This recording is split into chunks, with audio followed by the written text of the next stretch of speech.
Are you guys familiar with these types of videos? The reality is, nobody can afford life right now.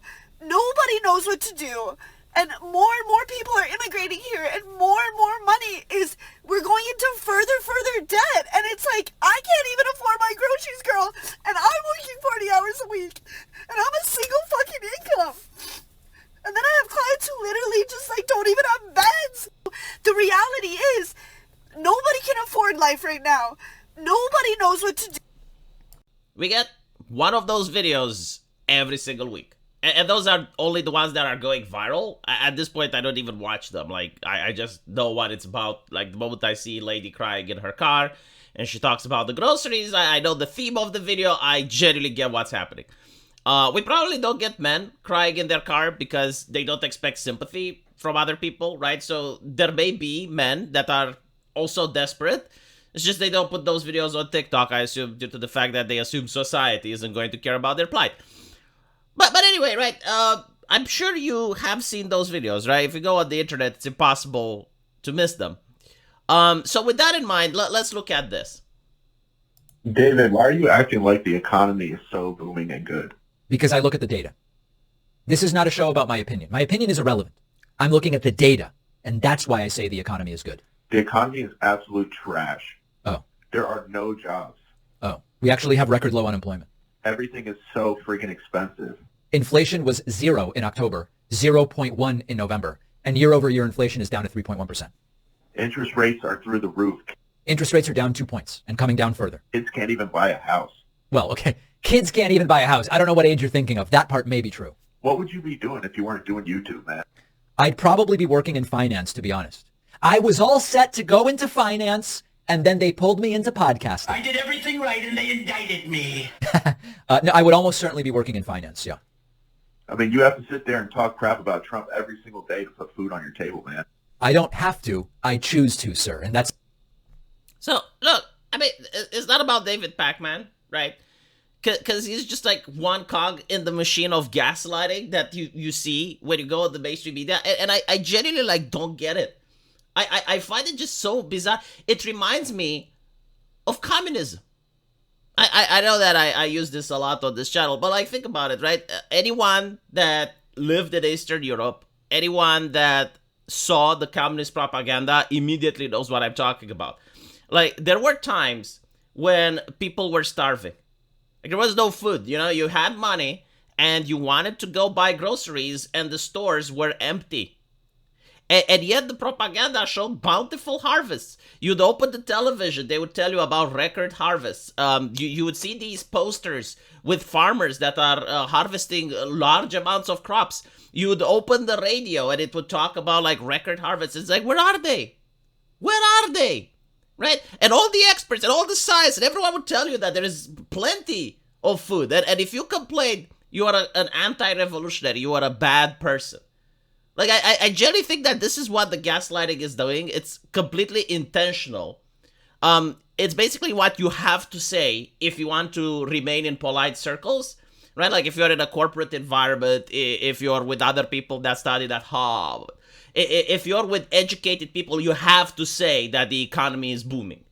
Because otherwise, oh, well, this guy is suspicious. Oh, is he a Trump supporter? Oh, this is what the gaslighting is doing. It's forcing people to lie. There is no way. I do not believe that when individuals go shopping and they notice that they are paying more than half than they used to pay for the same groceries 2 years ago, that they can say, oh, well, there's no inflation. Like, I'm sorry, if your data is showing that there is no problem with the economy, then the data is wrong. Or is that inconceivable? Has the data become God? Are the people that are making the data not human beings? Are they not fallible? I mean, look, the whole thing where they say record number of jobs. Yeah, you have the pandemic. You shut down businesses, right? You tell them to stay home, stay safe. You do not allow them to go to work. And then after a couple of years, after you bankrupt most of them, you're like, okay, well, you can go back to work now. Oh, look at the number of jobs. Oh, look, the number of jobs. It's like, this is disingenuous. My favorite take is that I'm seeing people say, well, it's not the Biden administration. It's COVID. Like the pandemic did this. And I'm like, well, I'm sorry. You know, I did live through the pandemic. Like, it's not something that I read in the history books and I have to imagine. No, I did live through it. It wasn't that people were dying on the job and there weren't enough people to staff the jobs, so the economy came to a halt. Like, it wasn't like the Black Death. No, it was policies imposed by the politicians. And when people like me made YouTube videos and we were saying, well, if you're going to do this, if you're going to stop the economy, you're going to cause a crash. It's going to be really difficult for people after the pandemic to make a living. If you're going to print money like crazy, you're going to cause inflation. But again, the data didn't align with my predictions. And then when it happened, it's still that, well, actually, you know, you were kind of right, but for the wrong reasons, because look at it. Oh, come on. I don't understand how they can gaslight like this, though. You know, like, there is one thing that you can gaslight. You can say stuff like, there is record number of jobs. That one is hard to prove, right? Like, I may be unable to get a job, and they may say, well, it's because you don't have the skills, right? So maybe I can't get one, but everyone else can, right? And maybe even that all my friends are struggling to get a job. You can still make the argument, well, maybe it's just in your neighborhood, right? But when you're telling me that there is no inflation, and you go out and you notice that you're paying more for stuff, I don't care what your data is saying. I don't care where you studied. I don't care if you have like the scientific consensus. The reality of my pocket is the reality. And it's not just me. Like, I'm looking at other factors, right? Like, I noticed that my living standards are going down.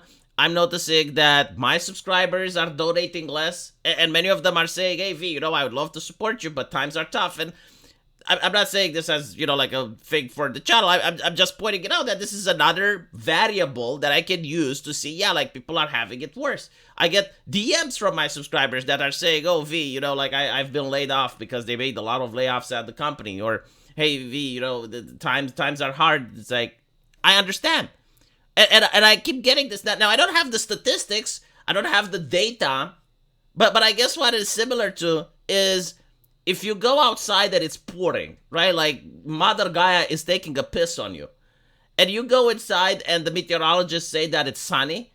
And you have like the meteorologist consensus and everyone claims that it's sunny outside. It's like, I'm sorry, I don't care what you say.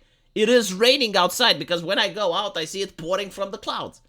And it's kind of like this, but I think like the reason that a lot of people are triggered as well is the arrogance from the mainstream media, right? Like, there's no empathy, there's no compassion, they don't care about your situation.